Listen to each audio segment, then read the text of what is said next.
I tako nam govore svaku noć. Tako nam svaku noć govore, pa kažu, nemoj da se petljaš u politiku. U partijama su svi lopovi, kriminalci, šta ćeš ti si običan, pošten čovjek, nemoj, spusti glavu, ne razmišljaj o tome i onda poveruješ u to i spustiš glavu i kažeš, neću ja među njih i tamo su sve lopovi, kriminalci i šta ja imam sa tim i poveruješ, pa onda ponovo dođe čorava kutija pa ti kaže, nemoj da budeš ni u sindikatu, jer šta ćeš ti u sindikatu ako si u sindikatu i tamo je ološ i lopovi, kriminalci i obrukat ćeš se i otpustit će te, budeš li štrajkovo i budeš li tražio da za svoj rad budeš plaćen, isterat će te i budeš li se nadao da će ti jednog dana svom detetu platiti školovanje, izbacit će te i bolje da ćutiš i spusti glavu i nemoj da dižeš glavu i ti je spustiš, kažeš nisam ni u partiji, nisam ni u sindikatu, ali imam svoju naciju, bar me moj narod drži, bar mi je to važno, onda ti opet progovorena čorava kutija, prokleta, crna, svako veče u 7:30 našim parama plaćana da nas laže, da nam zatvara oči, progovori pa nam kaže, ne, nemaš ti ni naciju, nisi ti ni tu. Patriotizam, to sve ološ, lopovi, kriminalci, nemoj u tvoje ime, skloni se od toga, ne pričaj o tome, u Hagu ćeš završiti, bude li se tako pričalo, skloni se od toga, onda spustiš glavu, pa opet kažeš, i nije to za mene i nije to mnogo važno, onda bar kažeš ostala je moja porodica uz mene i to malo jada što imam sačuvat ću za njih i zbog njih i to života što mi je ostalo poklonit ću njima i živeću za njih, a onda ti opet progovori kutija pa ti kaže važna je karijera, gledaj karijeru, biraj sam svog partnera, ne moraš da imaš decu, šta će ti deca, ograničavaju te, otežavaju te. Hoćemo ravnopravnost, ali takvu da majka ne može da rodi, da ne može da vidi svoje dete jer će raditi od 9 do 7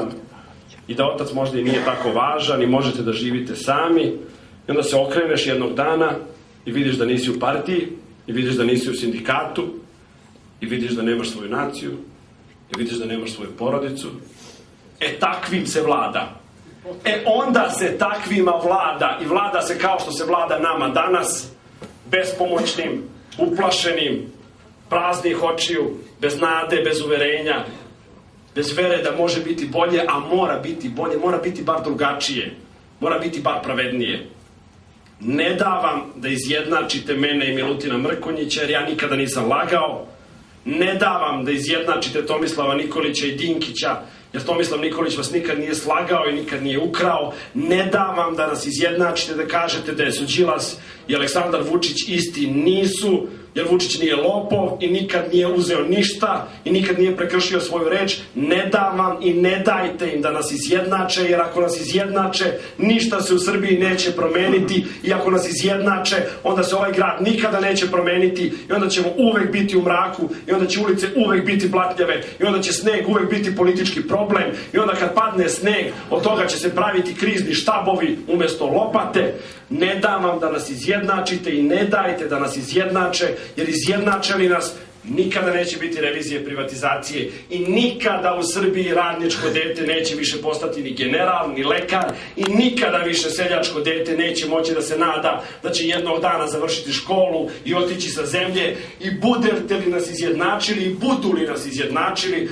budemo li mislili da je svaka promena zabranjena i da promena nije moguća, onda ćemo poverovati da je normalno živeti u zemlji u kojoj su oni na vlasti tako bezobrazno bogati, a njihov predsjednik drži govor i kaže puno je nepristojno bogatih u Srbiji, a čitav prvi red Demokratske stranke klima glavom u znak potvrde i kažu Vlahović, Dinkić, Đilas, Peconi, Mišković, jeste predsjedniče, mnogo su bogati, samo mi nismo ti bogati, samo mi nismo ti bogataši, previše para izgleda ostalo kod običnog čoveka i to mu treba uzeti. Dopustimo li da nas izjednače i dopustite li da nas izjednače? Poverujete li i poverujemo li da promene nema i da je normalno živeti u ovakvom gradu i ovakvoj državi? Ne nadajte se da će oni koji dolaze za nama nas pamtiti po nečem velikom i po nečem lepom. Ne nadajte se da ćete doživeti onu toplinu koju su vaši roditelji doživljavali, doživljavajući vašu zahvalnost za junaštvo ili za rad.